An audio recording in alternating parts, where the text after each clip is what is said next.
Les traigo un nuevo video en el cual hoy vamos a platicar sobre la estructura y función de los órganos, o conocidos también como organelos celulares, ¿sale? Es importante mencionarles que esta es la continuación. Entonces, es importante, bueno, si no han consultado el tema de las macromoléculas, pues consúltenlo, porque al final de este video vamos a platicar sobre un banco de preguntas que muy posiblemente vengan en su examen de admisión. Es importante, por favor, que si tú ves mi video y te gustó la información que viste, pues es importante que me lo hagas saber.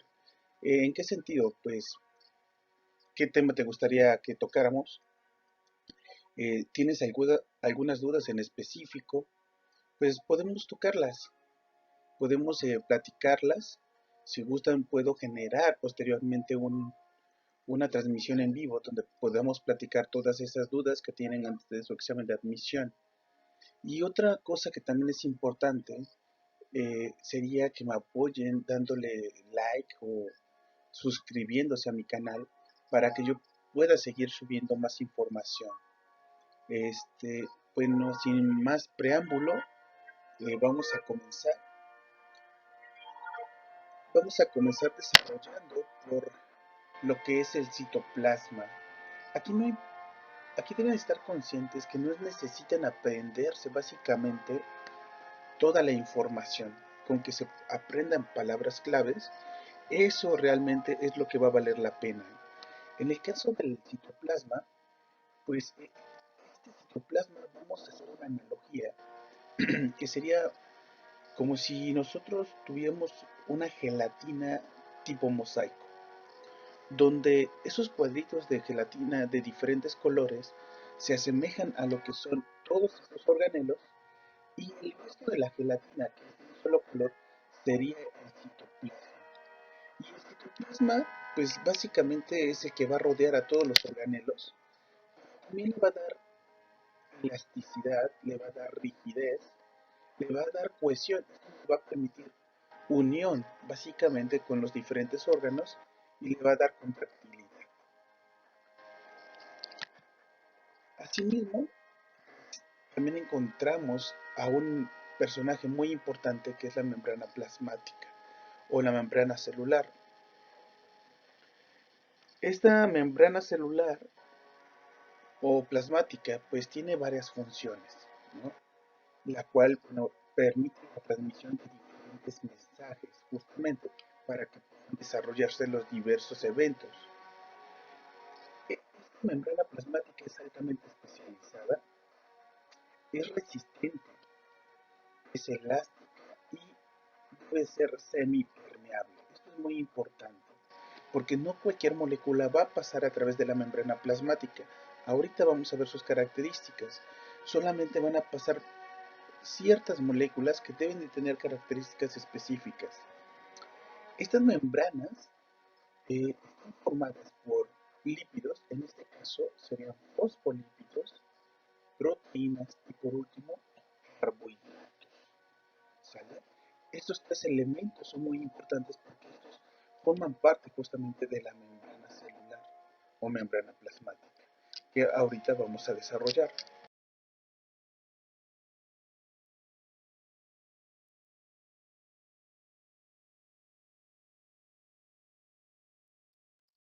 Ya que estamos hablando de la membrana plasmática, cabe mencionar que en 1972 se propuso un modelo conocido como modelo mosaico fluido, y esto fue propuesto por Singer y Nicholson.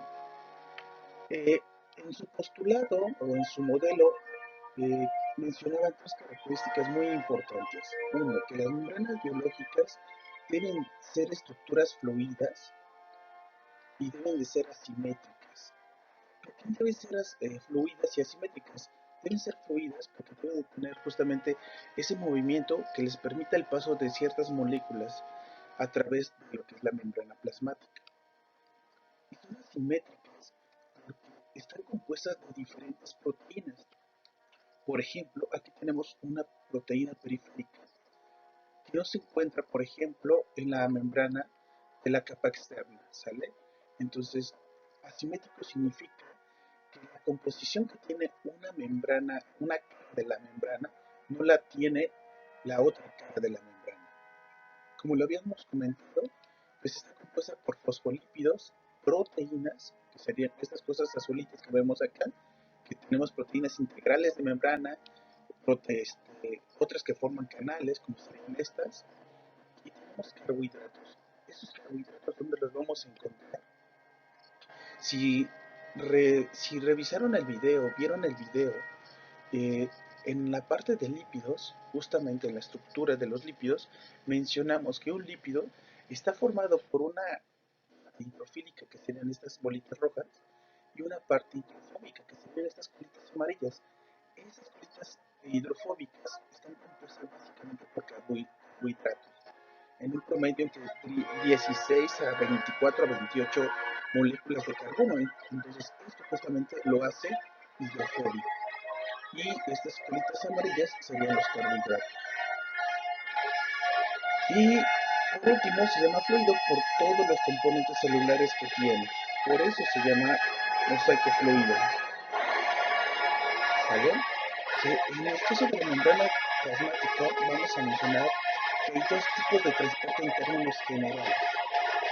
Y el transporte pasivo, el cual, como su nombre lo indica, no genera un gasto de energía para la célula. ¿Eso qué quiere decir? Quiere decir que las moléculas van a pasar al otro extremo a través de un gradiente de concentración, el cual va a favor, es decir, como si fuéramos a través de un río en el cual los dejamos ir a través de su fluyente, ¿no? Es decir, río abajo. Eso sería algo similar a que las moléculas pasan a través de la concentración a favor del gradiente, ¿no? Una analogía, el río. Río abajo sería a favor del gradiente, a favor de la concentración.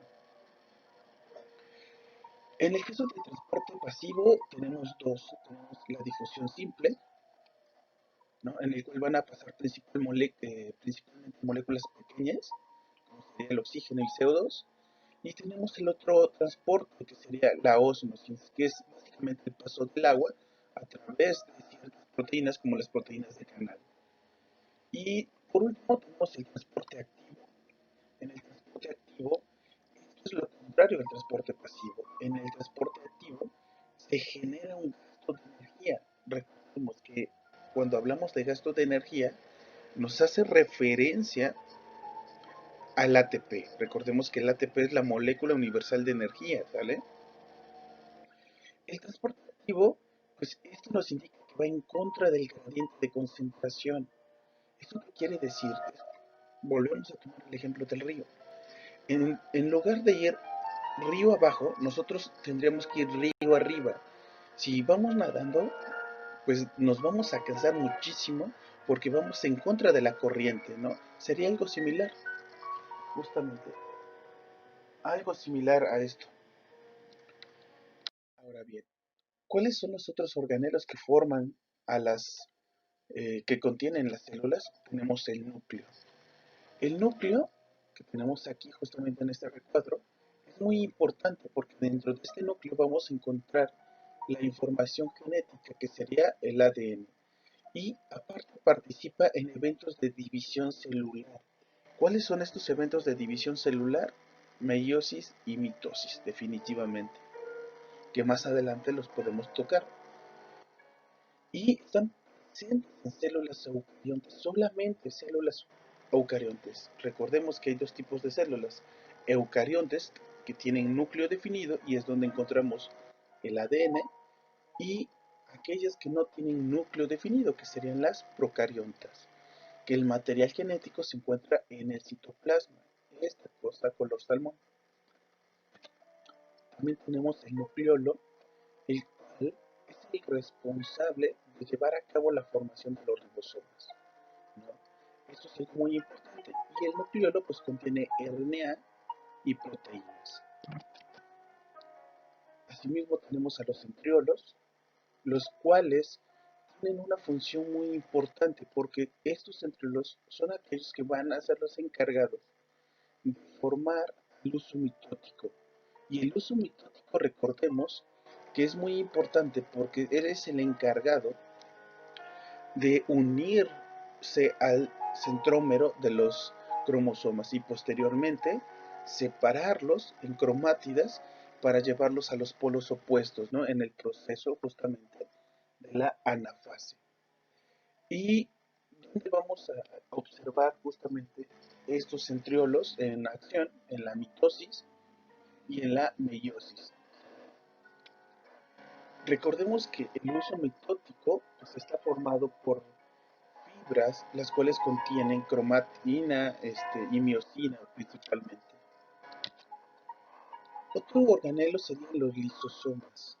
Los lisosomas tienen una función muy importante y vital. ¿Por qué? Porque participan en digerir aquellos organelos que ya están dañados. También participan en digerir aquellos nutrientes justamente que son absorbidos y así como bacterias que andan, estas son embebidas y pueden ser degradadas a través de los lisosomas con ayuda de enzimas digestivas. ¿Sale? Recordemos que la célula no va a desperdiciar nada, absolutamente nada, todo lo recicla, todo. Entonces de esa manera vuelve a generar energía. Otro organelo que también es importante son los peroxisomas. Los peroxisomas son estructuras que contienen enzimas como las catalasas, eh, las cuales se encargan de degradar a este peróxido de hidrógeno. Recordemos que el peróxido de hidrógeno pues es un radical libre básicamente, el cual va a oxidar de alguna manera a nuestra membrana plasmática, así como a diversas proteínas. Lo que va a ocasionar es daño oxidativo, lo que puede ocasionar posterior es la muerte de la célula. Tenemos también el retículo endoplásmico rugoso, en el cual está asociado a lo que son ribosomas. Y como está asociado a ribosomas, por consecuencia, pues, este retículo endoplásmico rugoso participa en la síntesis de proteínas, no de manera directa, recordemos. También tenemos del lado izquierdo el retículo endoplásmico liso, el cual pues, es el encargado justamente de llevar a cabo la síntesis de lípidos, así como el transporte de los mismos, ¿sale? Eso es muy importante, entonces sí hay una gran diferencia entre el rugoso y el liso. Ya que estamos hablando de la síntesis de proteínas, pues tenemos a los organelos especializados en ello, que serían los ribosomas. Y los ribosomas justamente son los reyes en la síntesis de proteínas. Asimismo tenemos al aparato de Golgi. El aparato de Golgi, si hacemos una analogía, sería como un taller mecánico, donde uno lleva a almacenar su carro por cualquier eh, arreglo que desees hacerle o cualquier modificación.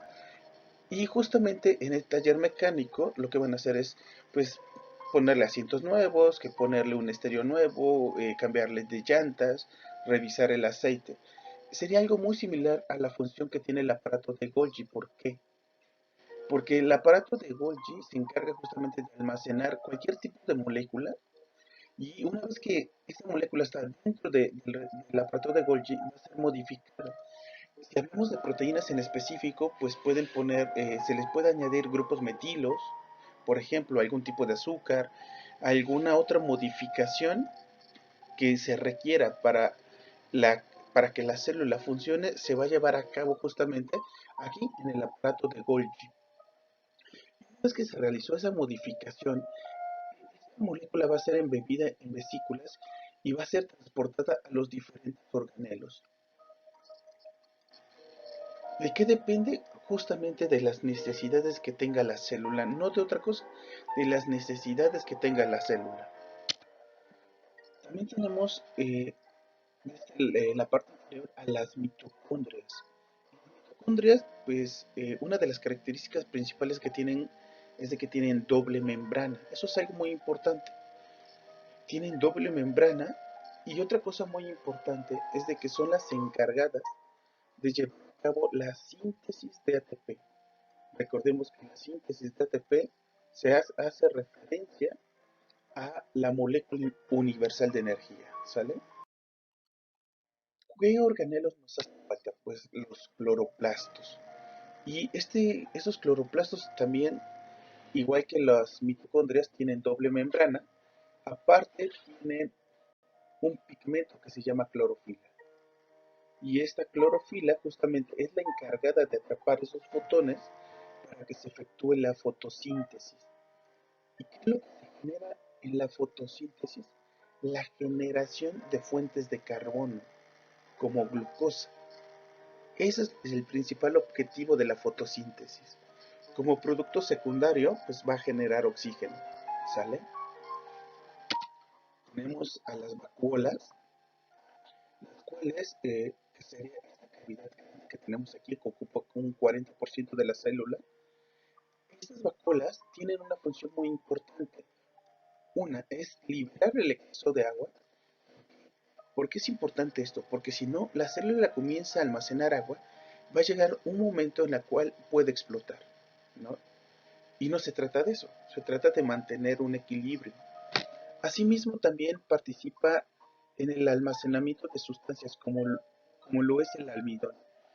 Recordemos, si vieron el video anterior de las macromoléculas, eh, el almidón justamente es un carbohidrato y este funge como reservorio energético, ¿sale? Hablando exclusivamente de las plantas. Bien, otro organelo importante que sería la pared celular. Esta es la que le va a dar justamente la rigidez y estructura a la célula. Esto hablando en términos de el reino vegetal, ¿sale? Que sería todo esto. Uno de los hongos también tiene pared celular y esta está formada por quitina. Una cosa muy importante que vale la pena mencionar es de que en los animales no vamos a encontrar pared celular, ¿sale? Eso es muy importante. Como lo habíamos platicado, pues la pared celular va a brindar soporte mecánico y protección. Vamos a tener a los plástidos. Los plástidos básicamente son aquellos que les van a dar color a la planta, a las flores y a los frutos. Y hay diferentes tipos de plástidos. Aquellos que son encargados de almacenar almidón se llaman amiloplastos. Aquellos que almacenan lípidos se llaman euloplastos. Y las que almacenan proteínas se llaman proteinoplastos. ¿Sale? Entonces, todos estos organelos que acabamos de ver tienen un rol muy importante. Y ojo, todos están conectados, ¿sale? Uno con el otro. Aunque tienen una función independiente, la función de cada uno de estos organelos hace que la célula trabaje de manera eficiente. Y por último, vamos a revisar justamente las diferencias entre dos tipos de célula, que serían células eucariontas, que son aquellas células básicamente pluricelulares, es decir, que están formadas por dos o más células, y las células procariontas, es decir, que serían unicelulares. ¿Cuál es la diferencia entre estos grupos de células? En las células eucariontes, como lo habíamos mencionado al inicio de la plática, tienen un núcleo definido. En las procariontas no hay núcleo definido, ¿sale? El tamaño también es muy importante, en el cual en las células eucariontes varía de 10 a 100 micras, mientras que en las procariontes es de 1 a 10 micras. Básicamente es la décima parte de una célula eucarionte. Otro factor muy importante que también les había platicado al inicio es de que el ácido nucleico, que es el DNA, está localizado en el núcleo, mientras que en las procariontes está localizado en el citoplasma. Eso es algo también muy interesante, ¿sale? Entonces, ¿cómo le hacen las células procariontes para que el DNA, una vez que es transcrito a RNA, este no se degrade? ¿no? Porque en el citoplasma se encuentran muchas células, perdón, muchas enzimas que degradan ácidos nucleicos. ¿Qué mecanismo utilizan este tipo de células? Eso también es algo muy interesante y lo podemos platicar si ustedes lo deciden. En las células eucariontes poseen plásmido y estas no. Las procariontes poseen plásmido. ¿Y qué es el plásmido? Pues es un DNA circular cerrado covalentemente y que se puede duplicar a sí mismo de forma independiente. Aparte, este plásmido le da una propiedad muy importante a las células procariontas como resistencia a ciertos antibióticos. Eso también es muy importante. Tenemos organelos permanentes en el caso de eucariontes, aquí serían transitorios en las procariontes. En el caso de las eucariontes, cuando son móviles estas presentan flagelos complejos, y aquí no, en las procariontes serían solamente flagelos simples. En el caso de las eucariontes, es un tipo de reproducción por mitosis, y en las procariontes principalmente son por reproducción por bipartición, ¿sale? Eso quiere decir que todas las células que se originen de un antecedor en las procariontes van a tener la misma información genética, no va a variar, ¿sale?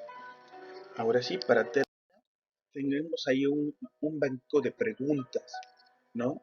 Y este banco de preguntas incluye justamente la sección del video anterior de macromoléculas. Si no lo han revisado, por favor, revísenlo. Si les gusta, denle like y suscríbanse. Este banco de preguntas nos indica: científico que elabora la teoría celular. Ojo, este es uno de los científicos que elabora, porque fueron tres. En este caso es Thomas Schwann, ¿sale? La respuesta correcta. Es un postulado de la teoría celular. La respuesta correcta sería que todos los seres vivos están formados por células. Todos los seres vivos están formados por células. Recordemos que había tres postulados, ¿sale? Anatómico, fisiológico y de origen. Entonces, ¿cuál sería este postulado? El anatómico. Moléculas orgánicas formadas por Cho, sencillo, carbohidratos. ¿Por qué no pueden ser los aminoácidos? Porque estos forman a las proteínas. Y en el caso de los lípidos, están formados sí también por Cho, pero nos falta un elemento importante que sería el fósforo, ¿sale? Por eso la respuesta correcta son los carbohidratos. Son ejemplos de moléculas orgánicas conocidas como lípidos. Sencilla, oleico y colesterol.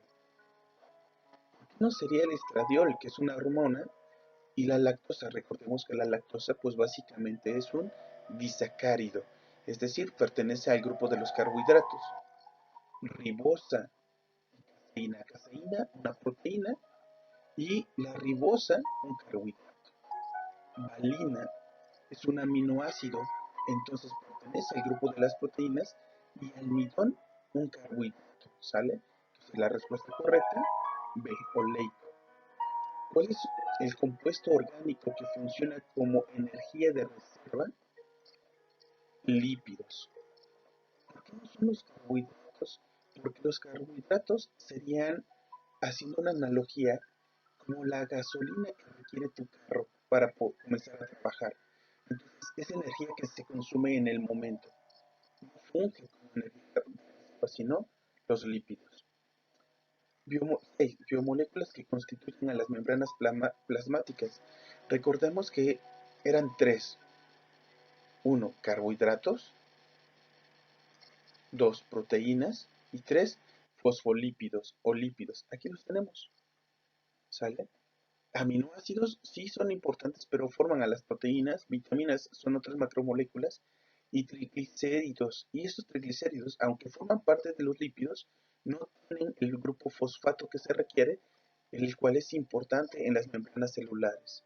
Por eso la respuesta correcta son fosfolípidos. 7. Es una proteína de reserva.